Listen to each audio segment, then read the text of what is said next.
Assalamualaikum warahmatullahi wabarakatuh. Perkenalkan, nama saya Nadia Wulandari dari Pendidikan Ekonomi Angkatan 2018. Di sini saya akan menjelaskan tentang kebijakan pemerintah dalam bidang ekonomi. Kebijakan pemerintah dalam bidang ekonomi ada peta konsep, yaitu dari masalah ekonomi pemerintahan seperti pengangguran dan inflasi. Kebijakan pemerintah dalam bidang ekonomi, kebijakan moneter, kebijakan fiskal, dan kebijakan moneter fiskal itu ada di dalam ilmu ekonomi. Ilmu ekonomi tersebut ada ilmu ekonomi makro dan ilmu ekonomi mikro. Selanjutnya, ini ada indikator pertumbuhan ekonomi. Seperti yang kita lihat, di sini banyak sekali gedung-gedung tinggi dan banyak sekali rumah-rumah di kota-kota tersebut, seperti ada perusahaan-perusahaan tersebut.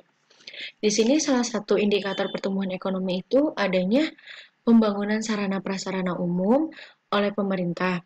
Dan perekonomian ini juga tidak dapat secara otomatis mengatasi masalah pengangguran dan inflasi di Indonesia ini ya. Jadi kebijakan pemerintah atau tindakan pemerintah itu sangat diperlukan karena untuk menentukan atau mengatasi masalah tersebut. Selanjutnya di sini ada perbedaan ekonomi mikro dan ekonomi makro. Yang pertama itu ekonomi mikro untuk menentukan jenis barang yang perlu diproduksi. Menentukan jenis barang yang perlu diproduksi itu seperti kita tuh menentukan jenis barang itu apa, entah itu pakaian, makanan atau yang lainnya. Kalau misalkan kita ambil dari pakaian, kita kan di sini ada menentukan cara memproduksi yang paling efisien. Setelah kita menentukan jenis barang itu kan kita melihat dulu bahan apa sih yang kita akan gunakan, terus cara memproduksinya seperti apa, dan untuk siapa barang yang akan diproduksi, untuk siapa, entah itu untuk per individual atau ke toko-toko atau ke perusahaan-perusahaan. Di sini juga ada aspek-aspek ekonomi mikro. Yang pertama interaksi di pasar barang. Interaksi di pasar barang itu antara permintaan dan penawaran terhadap barang dan jasa. Tingkah laku penjual dan pembeli. Penjual dan pembeli akan mengakibatkan adanya teori permintaan atau penawaran saling berpotongan, seperti tawar-menawar atau yang lainnya. Dan yang ketiga itu ada interaksi di pasar faktor. Selanjutnya ada ekonomi makro. Yang pertama asal usul teori ekonomi makro itu makroekonomi karena adanya ekonomi makro itu munculnya karena adanya kritik dan saran dari seorang ekonom Inggris yaitu John Maynard Keynes dari tahun 1883 sampai 1946. Dan ada juga teori ekonomi klasik dari Adam Smith dari tahun 1723 sampai 1790. Ia menyatakan bahwa mekanisme pasar akan menjadi alat alokasi sumber daya yang efisien. Terus di sini ada pandangan utama teori Keynes. Itu berbanding terbalik dari teori Adam Smith. Kalau Keynes itu menyatakan pentingnya permintaan agregat seperti faktor utama penggerak perekonomian, terutama pada perekonomian yang sudah lemah. Dan di sini juga ada aspek-aspek ekonomi makro.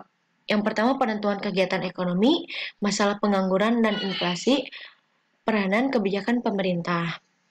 Ini adalah John Maynard Keynes. Masalah-masalah yang dihadapi pemerintah di bidang ekonomi. Di sini ada masalah pengangguran. Kebijakan-kebijakan yang bersifat ekonomis yaitu pertama yang menyediakan lowongan pekerjaan, yang kedua itu meningkatkan taraf kemakmuran masyarakat, yang ketiga itu memperbaiki pembagian. Jadi menyediakan lowongan pekerjaan itu sangat membantu untuk pengangguran-pengangguran di luar sana. Entah itu lowongan pekerjaan seperti driver atau pekerjaan seperti karyawan dan lain-lainnya. Meningkatkan taraf kemakmuran rakyat dan memperbaiki pembagian. Di sini juga ada masalah inflasi atau kenaikan harga. Inflasi tarikan permintaan, inflasi desakan biaya, inflasi diimpor. Inflasi desakan biaya itu atau kenaikan harga Jadi seperti kenaikan BBM atau kenaikan sembako-sembako tersebut. Di sini juga ada faktor penyebab inflasi. Ada dampak negatif inflasi juga. Dampak negatif inflasi itu bisa eh, turunnya tingkat permintaan dan semakin rendah juga pendapatan perusahaan tersebut. Di sini ada kebijakan pemerintah, yaitu kebijakan fiskal dan kebijakan moneter. Kebijakan fiskal itu kebijakan fiskal merupakan langkah pemerintah membuat perubahan dalam bidang perpajakan dan pengeluaran pemerintah dengan maksud untuk memengaruhi pengeluaran agregat dalam perekonomian. Dan selanjutnya di sini ada kebijakan moneter. Kebijakan moneter merupakan kebijakan pemerintah melalui bank sentral untuk memengaruhi penawaran uang dalam perekonomian atau mengubah suku bunga dengan maksud untuk memengaruhi pengeluaran agregat. Terima kasih. Cukup sekian penjelasan dari saya. Mohon maaf atas kekurangannya.